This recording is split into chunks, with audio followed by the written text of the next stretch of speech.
CM ने इंदिरा गांधी प्यारी बहना निधि योजना का किया शुभारंभ। महिलाओं को बांटे गए 1.71 करोड़ रुपए। सीएम ने भ्रष्टाचार रोकने की कही बात। शिमला में विमल नेगी मौत मामले पर गरमाई सियासत। बीजेपी प्रतिनिधिमंडल ने राज्यपाल को सौंपा ज्ञापन। सोलन में मनाई गई अहिल्याबाई होलकर की 300वीं जयंती। बीजेपी महिला मोर्चा ने की संगोष्ठी आयोजित। शिमला के डली के समीप बन रहे 4 लेन का डंगा गिरने से हुआ नुकसान। जायजा लेने पहुंचे पंचायती राज मंत्री अनिरुद्ध सिंह। बिलासपुर के पूर्व विधायक पर हुआ गोलीकांड का चौथा शूटर फरार। कांग्रेस ने राष्ट्रपति को भेजा ज्ञापन। नमस्कार, मैं हूं आपके साथ गौरव राजेंद्र। बुलेटिन की शुरुआत करते हैं। मुख्यमंत्री सुखविंदर सिंह सुक्खू के कुल्लू के बाजार विधानसभा क्षेत्र के सरची पंचायत में सरकार गांव के कार्यक्रम के तहत ग्रामीणों के साथ 2 दिन बिताए। उन्होंने देर रात तक ग्रामीणों से बातचीत की, जहां लोगों ने पंचायत की मुख्य समस्याएं मुख्यमंत्री के सामने रखी। हालांकि मुख्यमंत्री ने अपने भाषण में इन मुद्दों का जिक्र नहीं किया, जिससे ग्रामीणों में मायूसी भी नजर आई। पंचायत प्रधान रामेश्वरी ठाकुर ने बताया कि सड़क, स्वास्थ्य और शिक्षा क्षेत्र की समस्याओं पर विशेष ध्यान देने की आवश्यकता है।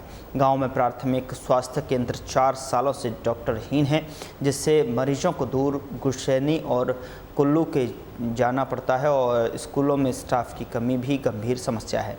मुख्यमंत्री ने इन समस्याओं के समाधान का आश्वासन दिया। उन्होंने बंजार क्षेत्र के पर्यटन से जोड़ने की योजना भी साझा की। ग्रामीण उम्मीद करते हैं कि सरकार जल्द इन समस्याओं को हल कर उनके जीवन स्तर में सुधार लाएगी।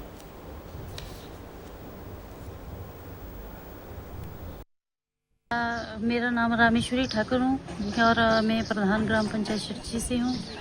और कल यहाँ पे मुख्यमंत्री मोदी जी आए थे हमारी पंचायत ग्राम पंचायत सरची में, और हमने उनके समक्ष 10 मांगे रखी हुई थी और उन्होंने हमें ये आश्वासन दिया कि जल्द से जल्द हम इसको पूरी कर लेंगे।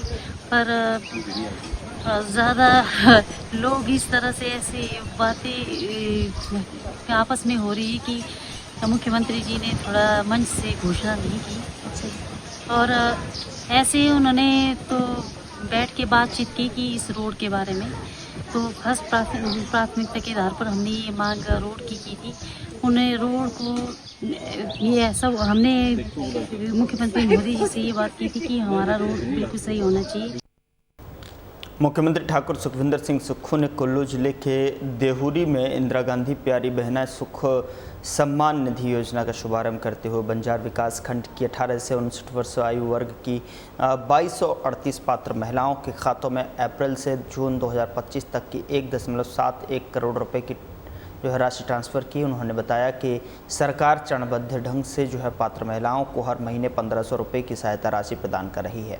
मुख्यमंत्री ने कहा कि घरेलू कामकाजी महिलाओं और विधवा महिलाओं की बेटियों को भी योजना में शामिल किया जाएगा। उन्होंने बीजेपी पर निशाना साधते हुए कहा कि विपक्ष लगातार सवाल पूछता है, लेकिन हमने भ्रष्टाचार के सभी रास्ते बंद कर सरकार और सरकारी धन के बचत से यह राशि उपलब्ध कराई है। और इस मौके पर मुख्यमंत्री ने बेटी है अनमोल योजना, शगुन योजना, मुख्यमंत्री कन्यादान योजना, मुख्यमंत्री सुख शिक्षा योजना और मुख्यमंत्री सुखाश्रय योजना के तहत बंजार के 37 लाभार्थियों को 5.87 लाख रुपए की वितरित किए गए।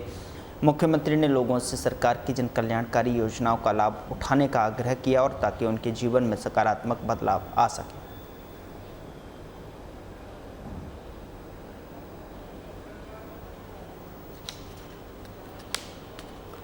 शिमला में विमल नेगी मौत मामले को लेकर बुधवार को बीजेपी प्रतिनिधिमंडल ने राज्यपाल शिव प्रताप शुक्ल को ज्ञापन सौंपा है, जिसके बाद प्रदेश की सियासत गर्मा गई है। इस पर प्रतिक्रिया देते हुए तकनीकी शिक्षा मंत्री राजेश धर्माणी ने बीजेपी पर तीखा हमला बोला है। उन्होंने कहा कि बीजेपी इस संवेदनशील मुद्दे का राजनीतिकरण कर रही है।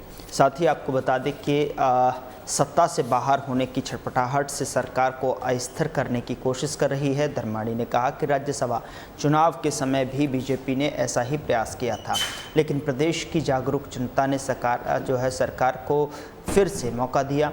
उन्होंने आरोप लगाया कि बीजेपी देश भर में मिशन लोटस के जरिए लोकतांत्रिक सरकारों को गिराने का षड्यंत्र रचती रही है और अब हिमाचल में भी वैसी ही कोशिशें कर रही है। मंत्री ने कहा कि सरकार जांच के लिए पूरी तरह तैयार है, लेकिन HPPCL मामले में पूर्व बीजेपी सरकार के कार्यकाल की भी निष्पक्ष जाँच होनी चाहिए।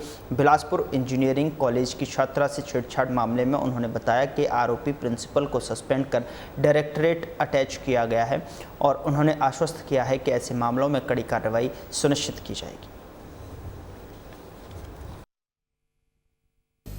पहली बात तो है कि भारतीय जनता पार्टी जो है प्योरली राजनीतिक फायदे के उद्देश्य से जो है इस तरह के मुद्दे उठाती है। हमें बिमल नेगी जी के परिवार से पूर्ण सहानुभूति है और शुरू से ही वो आदरणीय मुख्यमंत्री जी से जब से मिले या जब से वो लापता हुए तब से जो है सरकार पूरी संवेदनशीलता के साथ काम कर रही है। लेकिन बीजेपी जो है इसको राजनीतिक मुद्दा बनाकर उस पर राजनीतिक रोटियां सेक रही है। और दूसरा, जहाँ तक अधिकारियों की बात है, ये एक नॉर्मल प्रक्रिया है। जब कोई इस तरह की कोई घटना होती है तो मुख्यमंत्री जो है वो कंसल्टेशन के बाद जो भी स्टेप उन्होंने उठाया इसके बारे में तो ज़्यादा वही बता सकते हैं। तीसरा, जो जहाँ तक बात है भारतीय जनता पार्टी की जो है ये क्योंकि ये छटपटा रहे हैं सत्ता से बाहर होने के बाद। पुण्यश्लोक देवी माँ लोकमाता अहिल्याबाई होलकर की 300वीं जन्म शताब्दी के उपलक्ष्य में बीजेपी महिला मोर्चा द्वारा सोलन में एक संगोष्ठी का आयोजन किया गया और कार्यक्रम में अहिल्याबाई होलकर के समाज और राष्ट्र निर्माण के दिए गए योगदान पर प्रकाश डाला गया है।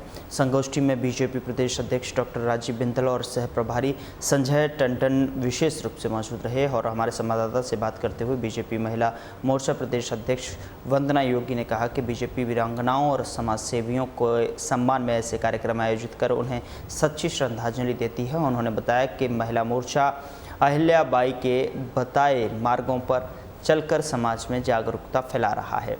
जिला महिला मोर्चा अध्यक्ष इंदु वैद ने कहा कि अहिल्याबाई होलकर ने हर क्षेत्र में अनुकरणीय कार्य किए हैं और यह संगोष्ठी उनकी जीवन को महिलाओं तक पहुंचाने का माध्यम है। संगोष्ठी में कई वक्ताओं ने विचार प्रस्तुत किए हैं, उन्हें श्रद्धांजलि अर्पित की है।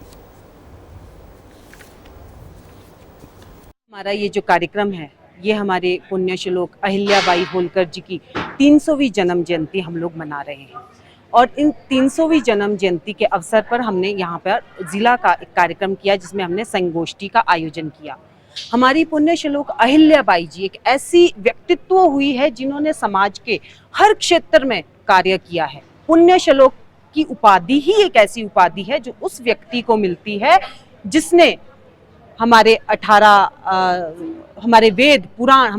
पुराण महापुराण और हमारे जो 4 वेद है इनको पढ़ने से जो पुण्य मिलता है, तीर्थ स्थानों का दर्शन करने से जो पुण्य मिलता है, वो अकेले पुण्य श्लोक हमारी अहिल्याबाई जी को उनके मार्ग पर चलने से, उनके दिखाए रास्ते पर चलने से मिलता है। आप सबको भी माता की जयंती की बहुत बहुत बधाई और शुभकामनाएं। भारतीय जनता पार्टी इसीलिए बाकी राजनीतिक दलों से भिन्न है क्योंकि ये न केवल राजनीतिक दल है, ये एक वैचारिक सांस्कृतिक राष्ट्रवादी दल है। और जिन पुण्य आत्माओं ने, जिन समाज सुधारकों ने, विद्वान विदुषियों ने, वीर वीरांगनाओं ने हमारे देश के लिए कुछ किया है, उनको भाजपा याद करती है। और माँ को याद करने का भी यही एक कारण है कि माँ का जो सदचित्र है। शिमला के ढली के समीप बन रहे 4 लेन का डंगा गिरने से नुकसान का जायजा लेने के लिए बुधवार को पंचायती राज मंत्री अनिरुद्ध सिंह मौके पर पहुंचे और उनके साथ शिमला जिला उपायुक्त अनुपम कश्यप भी मौजूद रहे। इस दौरान 4 लेन निर्माण पर कर रही कंपनी के अधिकारियों को भी मौके पर बुलाया गया और निर्माण कार्य सही तरीके से करने के निर्देश दिए गए हैं। साथ ही दोबारा से सही से डंगा लगाने को कहा है। आरोपों और आपको बता दें कि मंत्री अनिरुद्ध सिंह ने निर्माण कर रही कंपनी को गुणवत्तापूर्ण कार्य करने की हिदायत दी है। और स्थानीय निवासी ऋषि राठौड़ ने कहा कि 4 लेन निर्माण के लिए कंपनी द्वारा गुणवत्ता को ध्यान में नहीं रखा जा रहा और मिट्टी के डंगे लगाए जा रहे हैं, जिससे एक डंगा बीते दिनों गिर गया था, जिससे उनके बगीचे को काफ़ी नुकसान हुआ है और अभी भी जो है डंगों के गिरने से खतरा बना हुआ है, जिससे यहाँ पर लोग डर के साए में रह रहे हैं। उन्होंने कहा कि कंपनी को कई बार इसको लेकर कहा गया है, कंपनी द्वारा डंगा लगाने में लीपापोती की गई है, जिससे चलते जो है आप जो है गिरना शुरू हो गया। और आज पंचायती राज अनिरुद्ध सिंह और जिला प्रशासन के अधिकारी मौके पर पहुंचे थे और उन्होंने ऑनलाइन कंपनी को तुरंत कार्य करने से और रोकने और डंगे को दोबारा से लगाने के निर्देश दिए हैं। यदि कंपनी इसी तरह से काम करती है तो आने वाले दिनों में उग्र आंदोलन किया जाएगा। आपने यहाँ आज देखा है कि जितना भी ये 4 लाइन वाले जितना भी काम कर रहे हैं उसकी क्वालिटी, जो वर्क ऑफ क्वालिटी है, बहुत ही ज़्यादा ख़राब है। और हमारे जितने भी डंगे यहाँ पर लगे हैं, इसमें से एक डंगा तो जो नीचे गिर गया, उससे हमारे पूरा बगीचे का नुकसान हो गया है। और उस डंगे की जो क्वालिटी थी वो बिल्कुल ही ख़राब थी, तभी वो गिर गया और बारिश भी नहीं हुई। जबकि अगर यह कि कल इनके जो आए थे स्पॉट पे NHI वालों की तरफ से और कंपनी की तरफ से जो GM आए थे, उन्होंने कहा कि जो बारिश के पानी का बहाव एक तरफ हो गया और उस वजह से डंगा गिर गया। तो आपको भी पता है कि संडे के पूरे दिन में कोई बारिश नहीं हुई और डंगा शाम को 4:30-5 बजे गिरा और पूरे एरिया में धूल ही धूल, डस्ट ही डस्ट उड़ी। वो तब उड़ी डस्ट जब कोई बारिश ही नहीं हुई थी। और यह तो हम धन्यवाद करना चाहेंगे माता रानी का, हमारा मंदिर भी था वहाँ पे, कि जो बारिश ना होने की वजह से जो नुकसान डबल हो सकता था, जब आपको ने पिछले साल भी देखा हो, जब शिव मंदिर के पास बरसात में स्लाइड आया तो वो एडवांस स्टडी से शुरू होकर कहाँ नीचे तक गया। ये तो इसलिए कम नुकसान हो पाया क्योंकि बारिश नहीं हुई थी। तो अब बिलासपुर के पूर्व विधायक पर हुए गोलीकांड को 2 माह बीत जाने के बाद भी मामले में शामिल चौथा शूटर पुलिस की गिरफ्त से बाहर है, जिससे लेकर ब्लॉक कांग्रेस कमेटी ने उपायुक्त बिलासपुर के माध्यम से महामहिम राष्ट्रपति को ज्ञापन भेजा है, जिसमें मांग की गई है कि मामले में शामिल चौथे शूटर को जल्द से जल्द पकड़ा जाए।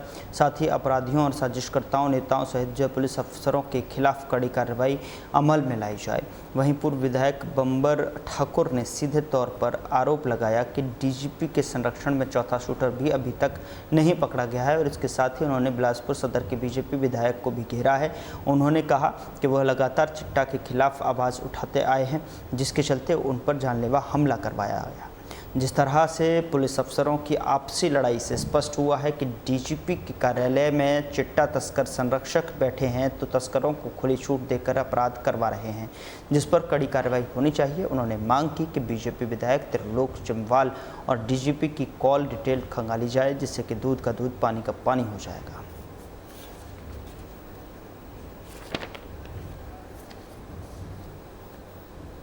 कि पिछले 14 मार्च को मेरे इस सरकारी आवास में ये जो VIP एरिया है, जहाँ DC, SP, जज सभी के ऑफिस हैं, उसके सामने 4 हमलावरों ने मेरे ऊपर गोलीबारी की, मेरे और मेरे बच्चों के ऊपर।